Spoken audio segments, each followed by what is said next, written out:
ہلالی صاحب، آج عمران خان نے جو گفتگو کی ہے تو اس میں انہوں نے دوبارہ سے یہ بات دہرائی ہے کہ دسمبر میں وہ اسمبلیوں سے نکل جائیں گے، تو ان کے اس فیصلے پر کیا ان کے اتحادی بھی آن بورڈ ہیں؟ کیونکہ تضادات سامنے آ رہے ہیں نا بیانات میں. پنجاب کابینہ میں ایک فرد بھی شامل ہو جاتے ہیں جس پہ عمران خان یہ کہتے ہیں کہ اس سے ان کے بیانی کو نقصان پہنچا تھا. تو کیا دیکھ رہے ہیں معاملات کس طرف جائیں گے؟ جی ہاں بالکل لگتا ہے ایسا ہے. تو ہم لوگ جو ہیں میرے خیال میں اوریہ صاحب اور میں جب ہم بیٹھتے ہیں ہر ہفتے ہمیں دیکھنا چاہیے کہ یہ جو عمران خان کا سونامی ہم ایکسپیکٹ کر رہے تھے وہ آفس میں 2/3 میجورٹی کے ساتھ الیکٹ کریں، کیا جو ہفتہ گزرا ہے کیا اس میں یہ سونامی کا مومنٹم اتنا ہی تگڑا رہا ہے کہ کچھ کمزور ہو گیا ہے؟ اس پہ میرے خیال میں اگر ہم اسیسمنٹ کنسنٹریٹ کریں تو ہم کیا دیکھ رہے ہیں. دیکھیے میں تو میرے خیال میں عمران خان نے جا کے کل ٹیلی ویژن پہ کہا ہے باجوہ صاحب کے خلاف انہوں نے خاصے کرٹیکل پوزیشن لیا ہے اگینسٹ جنرل باجوہ. اب میں نہیں سمجھتا کہ کرٹیسزم آف باجوہ صاحب میں نہیں سمجھتا کہ وہ اسٹیبلشمنٹ کو خوش کرتی ہے، بالکل نہیں. میں خیال میں وہ سننا نہیں چاہتے ایسی باتیں. اگر بھی صحیح ہو وہ کہتے ہیں چلے گیا آپ بھول جاؤ، مگر اگر عمران خان ایسا ہی چلے اور ان کو if I may say so تھوڑا سا ناخوش رکھے تو ایک اور چیز عمران خان کو خیال رکھنا چاہیے کہ کوئی بھی پارٹی بغیر اسٹیبلشمنٹ کے سپورٹ سے میرے خیال میں الیکشن نہیں جیتی ہے اب تک پاکستان میں. مانے اگر ان کا ایکٹیو سپورٹ نہیں ہوا تو ایک قسم کا پیسو سپورٹ ہوتا ہے، ریزنیبل گڈ ول ہوتا ہے، مگر اگر وہ بھی نہیں ہے تو میرے خیال میں یہ امپیکٹ کرے گا الیکشن کو اور یہ امپیکٹ کرے گا momentum of the tsunami. Number 1. دوسری بات دیکھیے یہ جو الیکٹیبلز ہیں، مثال کے طور پہ میں یہ جو وہ کیا بختیار صاحب کیا وہ تھے وہ ساؤتھ پنجاب کے خسرو بختیار، ہاں وہ پتہ نہیں کدھر غائب ہو گئے، نام و نشانی نہیں ہے ان کا. وہ ایک الیکٹیبلز تھے اور آپ دیکھ رہے ہوں گے کہ الیکٹیبلز جو ہوتے ہیں عموماً ان کا اسٹیبلشمنٹ کے ساتھ اچھا رابطہ ہوتا ہے. اب اگر وہ جو ہیں وہ بھی انڈیپینڈنٹ ہیں نا، وہ دیکھنا چاہتے ہیں کون سی پارٹی جیتے گی اور پھر وہ ان کے ساتھ مل جاتے ہیں. تو اگر ان کا بھی ان کے ساتھ تعلقات اچھا نہیں ہو تو that is also a sizeable number جو ان کے ساتھ شاید نہ ہو. مانے اگر انڈیپینڈنٹ نہیں بھی وہ آئیں پھر بھی ان کا he will not be well disposed. اور تیسری بات یہ ہے کہ میں نے جو سنا ہے کہ عمران خان صاحب جو ہیں ان کے جو سپورٹرز ہیں وہ بھی بڑے کافی ملیٹنٹ ہیں. وہ کہتے ہیں ان کو کہ جو تم نے وعدہ کیا پورا کرو، تم نے کہا توڑو الیکشن کو، توڑو اسمبلیوں کو، ڈیزالو کرو، تو اب تمہیں کرنا پڑے گا. اگر آپ نہیں کریں گے تو آپ پھر ویک ہو جائیں گے. زرداری صاحب آ گئے ہیں لاہور میں، he has parked himself there پیسے سمیت. وہ دیکھ رہے ہیں کون ایم پی ایز ہیں جو شاید نو کانفیڈنس موشن میں ادھر جائیں. وہ دیکھ رہے ہیں کہ ساؤتھ پنجاب میں پی پی پی کے لیے میں کچھ الیکشن ڈھونڈوں. تو میرا خیال میں یہ سب چیلنجز ہیں عمران خان کو which I think he should address. دیکھیے سوال ہی نہیں پیدا ہوتا کہ اگر یہ جو ہے سلیمان جو آیا ہے واپس، سلمان نواز جو بھی اس کا نام ہے، یہ کیسے آیا؟ ایشورنسز لے کے آیا نا، ایشورنسز لے کے آیا کہ میں جیل نہیں جاؤں گا، ایشورنسز لے کے آیا کہ میں 2 دن کے بعد مجھے ریلیز کر دیں گے. کون دیا ان کو ایشورنسز؟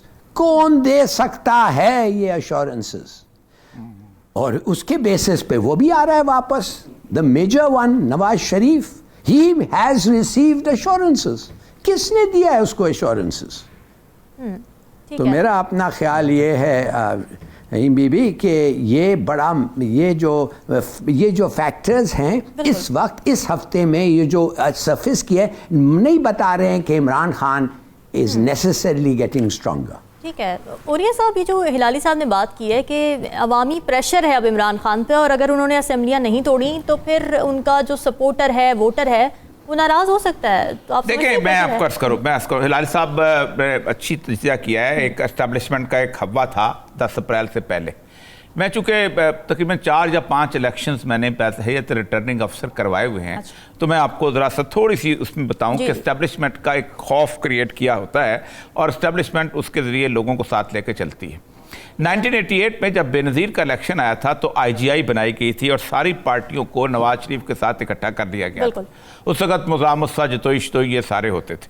ٹھیک, آپ اندازہ کریں کہ پوری اسٹیبلشمنٹ پیچھے تھی, لیکن 66 کے 65 ووٹ لے سکی تھی پوری, اور بے نظیر کے پاس 81 ووٹ آ گئے تھے. اور اس کے بعد ہوا یہ تھا کہ باقی پارٹیوں کو ملا کے غلام اسحاق خان نے میٹنگز کی تھیں, ان کو لے کے آئے تھے.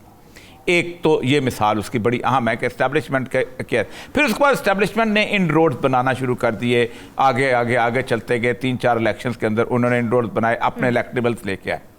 آخری جو مارکا ہوا تھا وہ ہوا تھا پرویز مشرف کے زمانے میں. اسٹیبلشمنٹ کا سب سے تگڑا مارکا جو تھا, پرویز مشرف نے نیب بنایا. نیب بنا کے سب کے خلاف کیسز بنائے. ان کیسز کے مقابلے میں لوگوں کو باقاعدہ بلیک میل کر کے کاف لیگ میں شامل کرایا.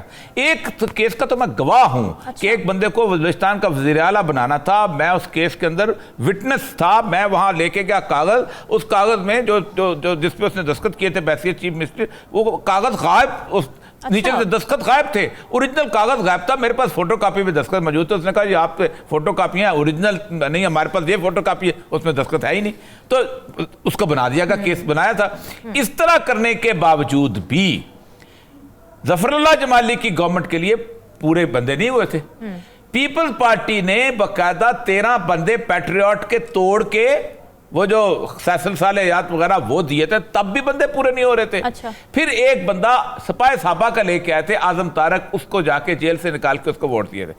اچھا, یہ تو میں پرانی بات کر رہا ہوں. 10 اپریل کے بعد 2 الیکشنز ہوئے ہیں, میجر 2 الیکشنز ہوئے ہیں. پہلا الیکشن ہوا ہے جو یہ جن کی بات کر رہے ہیں خسرو بختیار وغیرہ, ان کے زیر سایہ بھی 2 ایم پی اے تھے, وہ تھے اس طرح کا اپنا, کیونکہ وہ پروونشل گورنمنٹ کا الیکشن تھا. یہ وہ لوگ تھے جو 17-20 لوگ تھے کہ جو لوٹے بنے تھے, اور اس کے بارے میں اسمبلی نے کہا تھا, سپریم کورٹ نے کہا تھا ان کی رکنیت ختم. یہ پی ٹی آئی کے نہیں تھے, یہ آزاد تھے, لیکن پی ٹی آئی میں شامل کرائے گئے تھے, جیسے نوانی ہے, جیسے ننگیال ہے. آپ سوچیں, ساری آڈ عمران خان کے خلاف, حمزہ شہباز وزیر اعلیٰ, الیکشن کمیشن اس کے خلاف, ٹھیک, اسٹیبلشمنٹ اس کے خلاف, سپریم کورٹ اس کے خلاف کیس بنا رہی ہے. 17 الیکشن جیتا, اور سویپنگ اس سے, جیسے کہا تھا میجورٹی, ایسی میجورٹی تھی کہ آپ سوچ نہیں سکتے. اس کے بعد بھی آگے آ جائیے. پھر اس کے بعد ہوا عمران خان نے ان کو اس کے نااہل قرار دے دیا. بالکل نااہل قرار دینے کے بعد آگے 7 الیکشن آ گئے. 7 سیٹوں پہ وہ الیکشن لڑا, 9 پہ لڑا تھا, ایک پہ تو کیا ہی تھا, 7 الیکشن لڑا تھا. ایک میں تو اس کے شاہ محمود قریشی کی بیٹی لڑی. 7 جگہوں پہ لوگوں کو پتا تھا یہ شخص اسمبلی میں نہیں جائے گا, پھر بھی انہوں نے ووٹ دیے. تو اصل مسئلہ یہ نہیں ہے, جو بات آخر میں انہوں نے کہی نا, ہی از گیٹنگ اسٹرانگر. یہ جتنے لوگ ہیں نا, یہ اگر جتنی دیر بھی لگے گی عمران خان کے حق میں, پتہ ہے جتنی جلدی الیکشن کرا لیں ان کے لیے عزت بہتر ہے. انہوں نے جلسے کرنے شروع کر دیے ہیں. آج دیکھنا خواجہ آصف نے جلسہ کیا ہے, آج مریم اورنگزیب اور حنیف عباسی نے جلسہ کیا ہے. وہ ویسے تو کارنر میٹنگ کرتے ہیں, کرنے شروع کر دی انہوں نے. وہ الیکشن موڈ میں آ چکے ہوئے ہیں. اصل مسئلہ یہ ہے کہ نواز شریف کیسے آئے.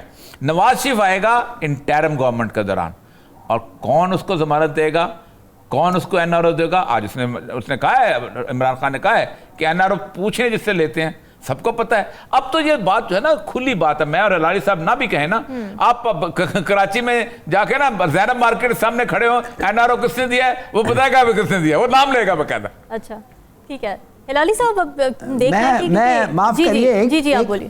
میں صرف اس کا جواب میرے پاس یہ ہے کہ میں نے لفظ استعمال کیا ہے سونامی کا, جو ایکسپیکٹڈ ہے عمران خان کا. اگر سونامی کا میں نے کہا ہے, اس کو ایگزامن کریں کہ یہ اس کا مومنٹم اتنا ہی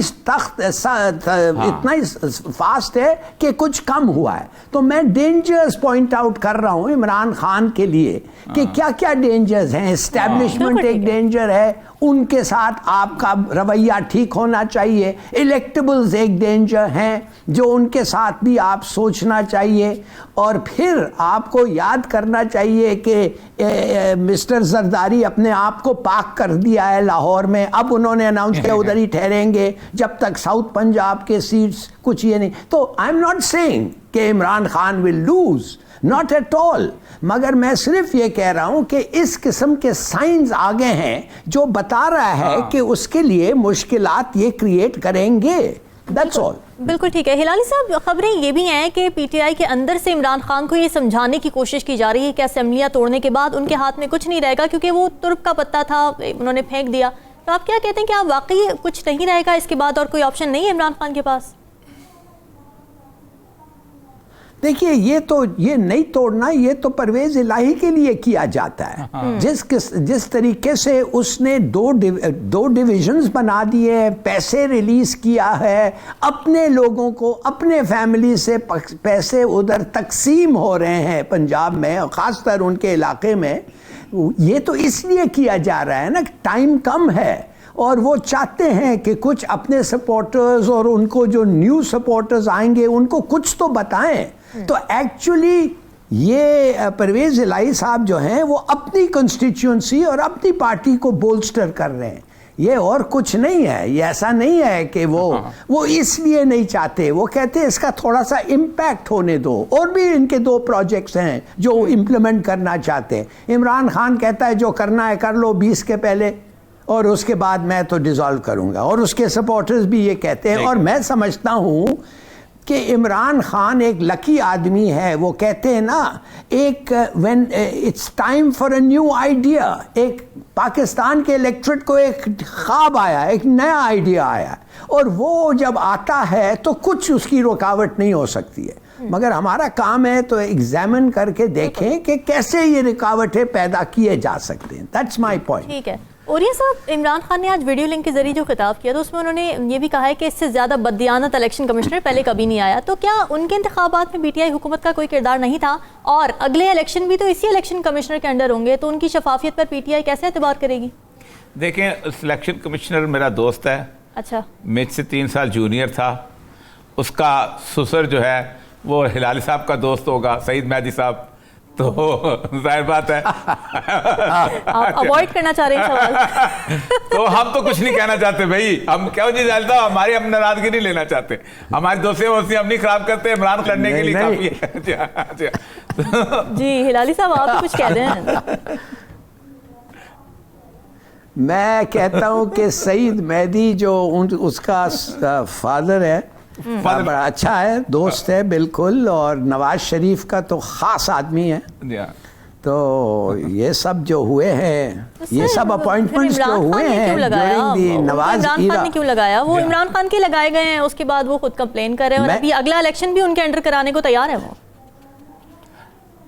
نہیں, نہ صرف لگائے گئے بی ان کے فیورٹس رہے ہیں. یہ جو ہیں commissioner Islamabad, commissioner head of C D A ان کا بیٹا. مگر یہ عمران خان کو پوچھے, وہ خود کہا ہے بیچارے نے کہ میں بڑا گلبل آدمی ہوں, مجھے ماں بھی کہتی تھی کہ جو کس کوئی کہتا تھا میں مان جاتا ہوں. تو دس از دا مینیفیسٹیشن آف دیٹ. لیکن اس نے عمران خان نے کہا بھی ہے, اس نے کہا تھا کہ مجھے انہوں نے کہا, فیض نے اور باجوہ نے, یہ بہت اچھا آدمی ہے اس کو لگا لیں. میں نے کہا اچھا ہوگا, ظاہر بات ہے. اور عمران خان کے اندر یہ عادت ہے کہ وہ مان لیتا ہے, سادہ بنیادی طور پر سادہ آدمی ہے. وہ خود بھی کہہ رہے تھے کہ بڑے ٹرسٹنگ ہے وہ. ٹھیک ہے ناظرین, ملک کے معاشی معاملات بھی سیاسی منظرنامے جیسے ہی ہیں. کوئی کہہ رہا ہے کہ کوئی ملک ڈیفالٹ کرنے جا رہا ہے, تو کوئی کہہ رہا ہے کہ نہیں ہونے جا رہا. تو حقیقت کیا ہے, بات کریں گے اس بریک کے بعد.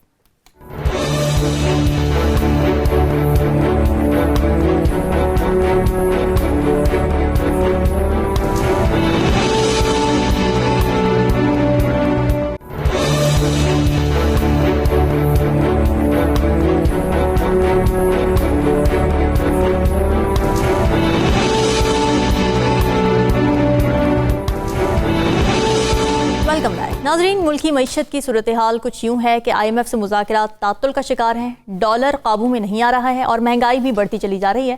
اور جو طبقہ اس صورتحال سے سب سے زیادہ متاثر ہے وہ ہے عوام, اور صرف عوام. اور یہ سب وزیر خزانہ مسلسل یہ کہہ رہے ہیں کہ ملک ڈیفالٹ ہونے نہیں جا رہا. اگر ان کا یہ موقف مان بھی لیا جائے تو اس حقیقت سے وہ انکار نہیں کر سکتے کہ معاشی حالات ٹھیک نہیں ہیں, اور اتنے ہفتے گزر جانے کے باوجود ابھی تک کوئی پالیسی بھی سامنے نہیں آئی ہے. تو اگر کوئی صرف یہ کہہ دے کہ ملک ڈیفالٹ نہیں ہوگا تو کیا مان لینا چاہیے؟ دیکھیں, پہلی بات تو یہ ہے کہ ڈیفالٹ کا لفظ جو ہے نا, یہ استعمال جو ہے یہ نہ کریں یا کریں, آپ بنیادی طور پر اس سارے ایج پہ پہنچ چکے ہیں جب آپ ڈیفالٹ کرتے ہیں. اچھا, ڈیفالٹ کا مطلب یہ ہوتا ہے کہ آپ اپنے قرضوں کی قسطیں ادا نہیں کر سکتے اور آپ اس کو کہتے ہیں بھائی جان ہمیں ری شیڈول کر دیں, ہم 3-4 سال بعد دے دیں گے, یا ہمیں اور ہمارے حساب سے دیکھتے ہیں تو ڈیفالٹ کر لیں. ٹھیک, میں اس دن میں نے عمران خان سے سوال پوچھا تو عمران خان کے دماغ میں شاید پتہ نہیں کس نے ڈال دیا, میں نے ان سے سوال پوچھا تھا کہ ایکواڈور ایک ملک تھا جی, اس ملک نے باقاعدہ کہا کہ ہم جو ہے ہم قرضے نہیں دیں گے کیونکہ ہم یہ جو قرضے ہیں یہ بینیفٹ آف دا فیو کے لیے لیے گئے تھے اور الیجیٹمیٹ ہیں, اور انہوں نے پورا اپنے ڈیٹ کا آڈٹ کروایا. برسلس کی ایک بہت بڑی تنظیم ہے committee for the abolition of illegitimate debt, اس کو بلایا اور 88 قرضے جو ہیں انہوں نے ریموو کر دیے. تو خان صاحب نے اچانک کہا نہیں ایکواڈور ہے, ہم تو ایٹامک پاور ہے, ہمارے ساتھ وہ یہ سلوک نہیں کریں گے. تو بعد میں ان سے اوریجنل ہی چاہتا تھا بنیادی طور پر ایٹامک پاور کے ساتھ تو اور ان کو ڈر کے کھیلنا چاہیے کہ یہ کچھ بھی کر سکتے ہیں, they can play any thing. اور سب سے بڑی بات ہے ایکواڈور اتنا سا ملک ہے, پتہ نہیں 35 لاکھ کا 40 لاکھ, آپ 22 کروڑ کی منڈی ہے, سب سے بڑی منڈی تو ہے نا, آپ سب کچھ جو بھی آپ کہہ لیں یا آپ پروڈیوس چیز کرتے ہیں.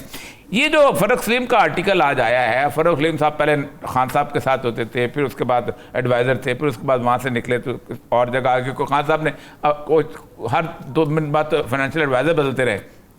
پہلے اسد عمر آیا, پھر حفیظ شیخ آ گیا, پھر شوکت ترین آ گیا, پھر اور 4-5 مزمل اسلم یہ وہ. تو خان صاحب جو ہیں وہ بیسیکلی ایک جگہ ٹک کے نہ وہ یہ ان کی خرابی سب سے بڑی بات یہ ہے کہ وہ ذاتی طور پہ ہر بندے کو آزماتے ہیں اور پھر آزمانے کے بعد سمجھتے ہیں میں نے غلط کام کر لیا. ٹھیک, اصل مسئلہ یہ ہے کہ انہوں نے ایک آرٹیکل لکھا ہے بڑا تفصیل سے ہے, اور بھی بہت سارے آرٹیکلس ہیں پاکستان کے بارے میں کہ خاص طور پہ IMF کے بعد انٹرنیشنل اس سے بھی ہے کہ پاکستان جو ہے it's not on the verge of default, it has already defaulted.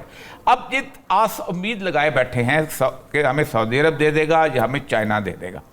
پہلی بات تو یہ ہے کہ سعودی عرب چائنا آپ کو کیوں دے اور کس لیے دے, آپ ان کے لیے ان کی کیا کہتے ہیں ان کو سروس دے رہے ہیں.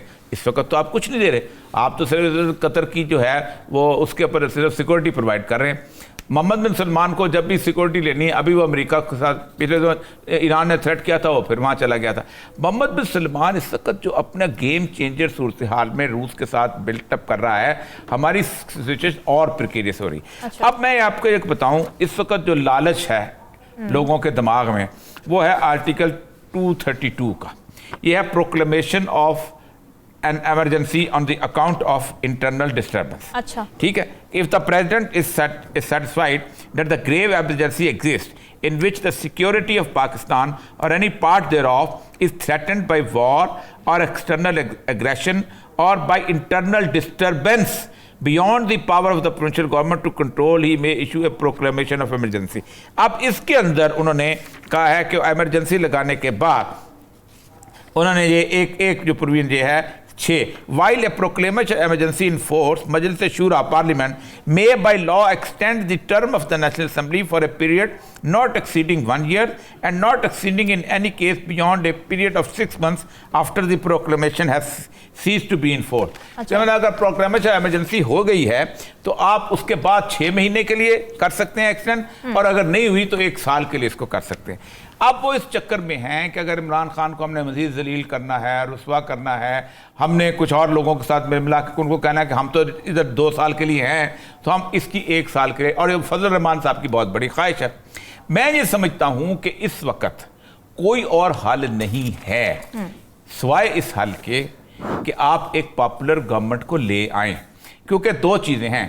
اس نے انہوں نے آسٹریٹی میجرز بتایا, اسٹرکچر ریفارم کریں فلاں, یہ صرف ایک الیکٹڈ گورنمنٹ کرے گی اور لوگ کچھ دن اس کے ساتھ امیدیں وابستہ کریں گے. لوگ چاہیں گے کہ ایک بندہ حالات ٹھیک کر لے, ہم مہنگائی برداشت کر لیں, ہم آٹا مہنگا برداشت کر لیں کہ نیا لیڈر آ گیا ہے, کچھ حالات 2 سال میں ٹھیک کر لے گا.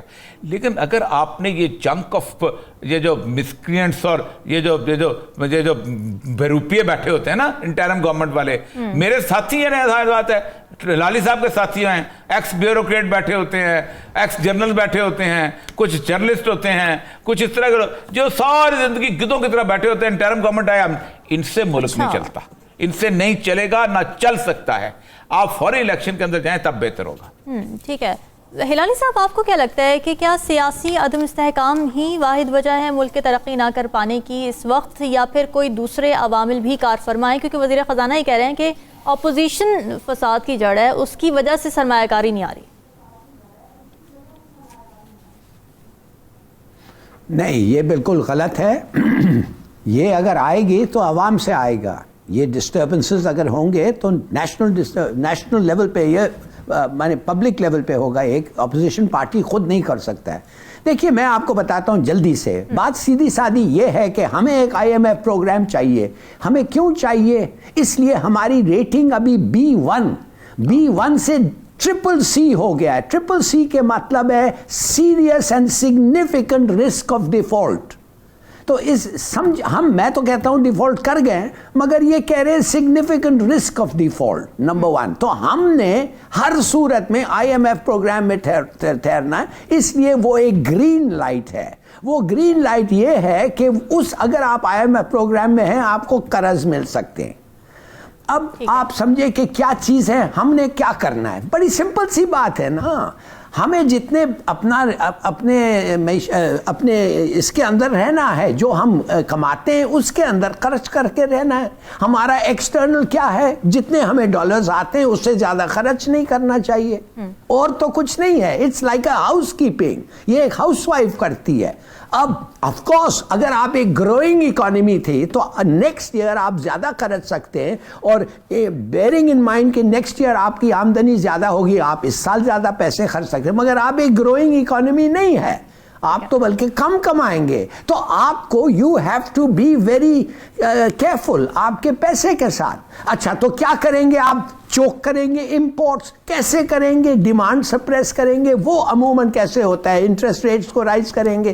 دیکھیے آپ کی ایک کشتی ہے, اس میں سوراخ ہیں, پانی آ رہا ہے, آپ نے اس بوٹ کو فلوٹ کرنے کے لیے you have to block those holes. جسی طریقے سے آپ کریں, آپ کو کرنا ضروری ہے.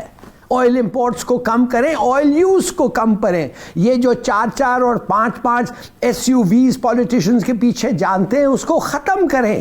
بسز کے لیے پیٹرول دیں بٹ ناٹ فار SUVs. تو ریشن کرنا پڑے گا. آپ نے وعدہ کیا ٹیکس ٹو GDP ریشو, آپ یقین کریں 2.5 ملین لوگ ٹیکس دیتے ہیں جب 15 ملین کو دینا چاہیے, 13 ملین کو کم سے کم دینا چاہیے اس ملک میں. وہ نہیں ہو رہا ہے. اب آپ اس معاملے کو سرجیکلی ٹارگٹ کریں. جو آدمی ٹیکس نہیں دے رہا ہے, ریٹیلرز, کھوکا ہو یا سپر مارکیٹ ہو, ڈاکٹر ہو یا ڈینٹسٹ ہو, آپ پکڑے ان کو. اور بڑا آسان طریقہ ہے, آپ کہیں کہ ہر ٹرانزیکشن جو ہے وہ NIC اس کے ساتھ ہونا چاہیے. اچھا, اس لیے کہ اگر NIC ڈکلیئر کرنا پڑے, آپ ایک آرام سے اس کا ٹریل آف ایکسپینڈیچر آپ فالو کرنا چاہتے ہیں, اور آپ دیکھ کے سکتے ہیں کہ اس نے آپ کو سچ بتایا ہے کہ جھوٹ بولا ہے, کہ اس کا ایکسپینڈیچر میچز ہز انکم. اور یہ امیجیٹلی سٹارٹ کریں. مثال کے طور پہ ٹیکس فائلر, اگر آپ نان فائلر ہیں تو فوراً آپ کے پاس اگر آپ کے پاس NIC کارڈ ہے اور بینک اکاؤنٹ ہے مگر آپ ٹیکس نہیں دیتے ہیں تو فٹ کر کے اس کو ٹیکس کریں, 15% اس کے اوپر ٹیکس لگا دیں. دیکھیے آپ کو یہ سب کرنا پڑے گا, اگر آپ نہیں کریں گے یو ول پیرش. اور میں معاف کریے میں کہہ رہا ہوں کہ یہ بڑے امپورٹنٹ سٹیپس ہیں مگر بڑے تگڑے سٹیپس ہیں. جب بیچارہ مفتاح نے کوشش کی تو سٹرائک ہو گیا, وہ پیچھے ہٹ گیا, بھاگ گیا. اب ایسا ریاکشن ہو سکتا ہے پبلک میں, ایسا ریاکشن بزنس مین میں ہوگا, ریٹیلرز میں ہوگا, اور لوگوں میں, سوسائٹی. مگر آپ کیا کریں گے؟ دب جائیں گے. مثال کے اسٹرکچرل ریفارم کا مطلب ہے بی کہ 5 اور 10 سال کا ویو لیں. ہمارے جو پولیٹیشنز ہیں وہ 3 مہینے سے زیادہ نہیں دیکھ سکتے ہیں. تو اور کیا سٹیپس لیں گے؟ بٹھائیں گورنمنٹ اور اپوزیشن کو، بٹھائیں اور ان کو کہیں کہ agree to the steps charter of economy پہ. You have to do these things. یہ آخری وقت آ گیا ہے. نہیں تو آپ بے شک ایمرجنسی میں چلے جائیں, which is martial law. وہ تو پریزیڈنٹ ایمرجنسی ڈکلیئر کر کے میں نہیں سمجھتا کہ یہ کیوں بچیں گے, یہ جو پی ڈی ایم ہے یہ کیوں بچے گی. Why should we remain with them? Proclamation of emergency, maybe they're not needed. پھر نیا گورنمنٹ کو اپوائنٹ کر سکتا ہے پریزیڈنٹ. مجھے نہیں پتا, آپ کے پاس کانسٹیٹیوشن ہے, آپ دیکھ لیں اس میں. تو یہ بڑا امپورٹنٹ سٹیپس ہیں. We have to take these measures. ابھی گٹس ہیں, نیشنل گورنمنٹ بنائیں, عمران خان کو بھی لے آئیں. ٹھیک ہے. اوریہ صاحب آپ متفق ہیں ان باتوں سے؟ کیونکہ دیکھیں میں بہت حد تک متفق ہوں. پہلی بات یہ ہے کہ کانسٹیٹیوشن میں وہ نئی گورنمنٹ کی پروویژن اس میں نہیں ہے. وہ 18 امینڈمنٹ کے بعد انہوں نے یہ جمہوریت کی جو خاص ہم نے چھڑی پکڑی ہے نا, اسی سے حساب سے ہم نے اس کو چلایا ہے, کیونکہ اپنے حق میں انہوں نے کی تھی. پہلی بات تو یہ ہے کہ 2 بندے جو تھے انہوں نے کام کرنا شروع کیا تھا. ایک شبر زیدی صاحب تھے اور دوسرے مفتاح اسماعیل. انہوں نے باقاعدہ ٹیکس کے حساب سے کام کر. اب دیکھیں میری بات سن, سمپل سی بات ہے کہ آپ نے کہا ہے کہ اگر آپ ایک 60 لاکھ کی گاڑی خریدیں گے تو اگر آپ فائلر ہیں تو آپ اتنا ٹیکس دیں گے, اور نان فائلر ہیں تو آپ اتنا ٹیکس. او بھائی اللہ کے بندو, ایک بندہ 60 لاکھ کی گاڑی خرید رہا ہے, وہ نان فائلر ہے کیوں؟ اس کو گردن سے کیوں نہیں پکڑتے ہو تم کہ تم ٹیکس کیوں نہیں دیتے ہو تم؟ ٹھیک, آپ کے پاس ریکارڈ ہے کہ اس ایک بندے نے پاکستان ایئر لائنز کے اوپر کتنا سفر کیا, اس بندے نے ایمریٹس پہ کتنا سفر کیا, اس بندے نے اس پہ کتنا سفر کیا. آپ اس کے حساب سے اس کو کال کریں, آپ اس کو لے کے آئیں. وہ جو ٹریکنگ سسٹم انہوں نے لگانا چاہتا, جو کہ ٹریکنگ سسٹم یہ نہیں لگانا چاہتے, وہ آپ کو نافذ کرنا پڑے گا. آپ کو باقاعدہ ایک جو ایون پان کے کھوکھے سے لے کے سب کو آپ کو بکڈ اکانومی میں لے کے جانا پڑے گا. آپ کا مسئلہ پتہ ہے کیا ہے؟ آپ کے ہاں 91-92% کے قریب اکانومی جو ہے اس کو کوئی جانتا ہی نہیں ہے. وہ چل رہی ہے. پان والا جو ہے یا فلانا پان والا جو ہے یہ لاکھوں روپے بھی کما لے تو یہ تو پان والا ہے صرف, یار وہ تو کیا کماتا ہوگا, اس لیے وہ ٹیکس نہیں دیتا. اس طرح کئی ایسے لوگ چھوٹے لوگ جو ہیں وہ بنیادی طور پر سمجھتے ہیں کہ ہم تو جو ہیں بس چھوٹی سی دکان ہے, وہ ایک انکم ٹیکس افسر کو 5 لاکھ روپیہ دے سکتے ہیں لیکن 50,000 روپے ٹیکس نہیں دیں گے. یہ آپ کو ریفارم کرنی پڑے گی. لیکن یہ ریفارم کون کرے گا؟ اگر آپ سمجھتے ہیں کہ انٹرم گورنمنٹ کرے گی یا اس طرح کے لوگ کریں گے جن کو لوگ پہچانتے نہیں, تو آپ یاد رکھیے کوئی نہیں مانے گا. تاجر بھی ساتھ مل جائیں گے, اور لوگ بھی ساتھ مل جائیں گے, ایگریکلچرز بھی ساتھ مل جائیں گے, ٹھیک ہے, اس کے ساتھ انڈسٹریز بھی ساتھ میں, اور عوام کا تو ویسے سونامی موجود ہے. آپ ایک خوفناک صورتحال کے اندر چلے جائیں گے. اسی لیے کہتا ہوں الیکشن کرائیں, بے شک 15 دن کے اندر کرائیں, 15 دن کی کمپین چلائیں, جلدی الیکشن کرائیں تاکہ ایک نئی گورنمنٹ آئے اور وہ اگلے ایک ویژن کے ساتھ آگے کام کرے. اس کے ساتھ آپ بے شک آپ کوشش کریں, آپ انفلوئنس کرتے ہیں. اگر آپ اتنا انفلوئنس کر سکتے ہیں کہ سعودی عرب سے تعلقات کیسے ہونے چاہیے, اور انڈیا کے ساتھ پالیسی کیسی ہونی چاہیے, اور امریکہ کے ساتھ کیسی ہونی چاہیے, تو پاکستان کے بارے میں بھی تو سوچے اسٹیبلشمنٹ. تو یہ کیوں نہیں سوچ سکتے آپ بیٹھ کے ان کے ساتھ, کیا ہے ہمارے ساتھ ملتے ہیں, ہنگامی بنیادوں پر اقدامات کرنے کی ضرورت ہے. ریفارم کون کرے گا یہ ریفارمز, یہ اہم سوال ہے. ناظرین یہاں وقت ہوا ایک بریک کا, اسٹے ود اس.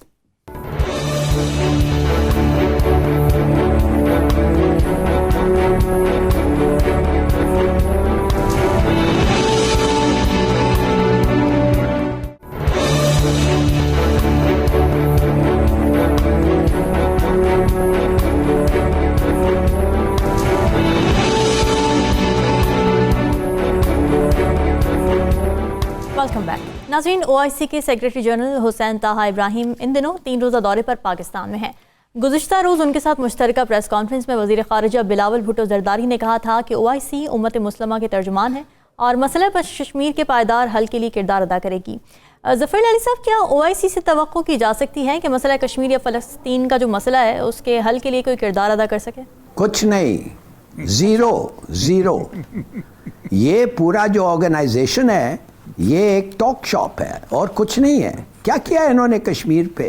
ارے یار کشمیر تو چلو ہم لوگ ہیں, فلسطینیوں کے بارے میں کیا کیا ہے؟ کیا سپورٹ ان کو دیا ہے؟ کیا ڈپلومیٹک ریلیشنز توڑا ہے, کیا امداد دے رہے ہیں, غزہ میں مر رہے ہیں لوگ.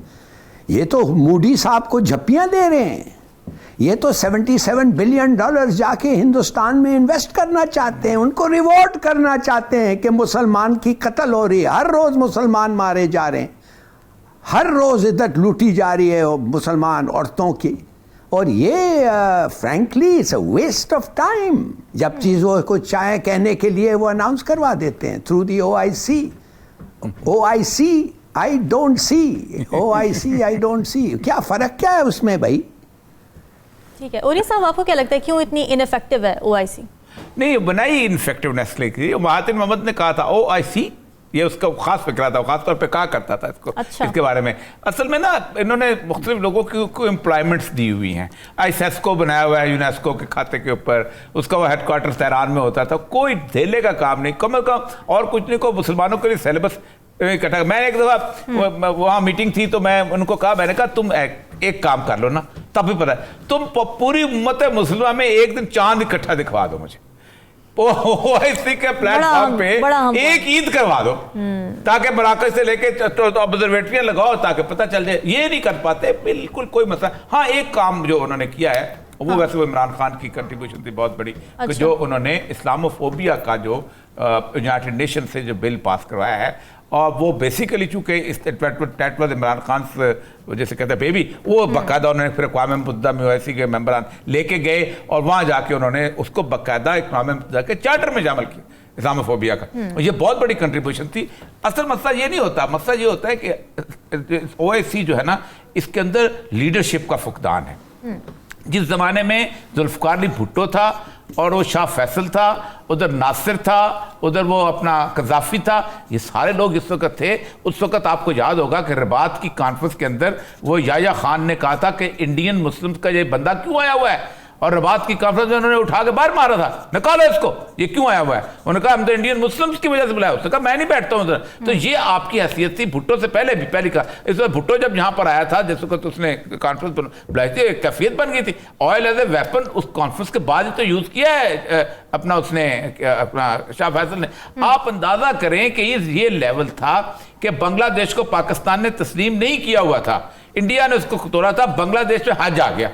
جب وہ حج آیا ہے تو بنگلہ دیش کا جہاز جو تھا, بحری جہاز, وہ وہاں پر کھڑا تھا. فیصل نے کہا یہ جہاز اندر نہیں آئے گا جب تک اس کے اوپر پاکستان کا فلیگ نہیں لہرائیں گے. میں مانتا ہی نہیں ہوں تمہیں, تو میں تمہیں کیسے حج کرنے دوں. وہ فلیگ پاکستان کا واپس لہرایا گیا, تب وہ جہاز اندر آیا. اب ختم ہے. ایک کو انہوں نے اپنے آپ دیکھ لیں جتنے لوگ تھے نا OIC میں, سارے شہید کر دیے گئے یا مارے گئے یا پھانسی. فیصل اس بیچارے کو شہید کر دیا گیا, ذوالفقار علی بھٹو کو یہاں پھانسی لگا دی گئی. قذافی کو دیکھیں اس کے ساتھ کیا شروع ہوا.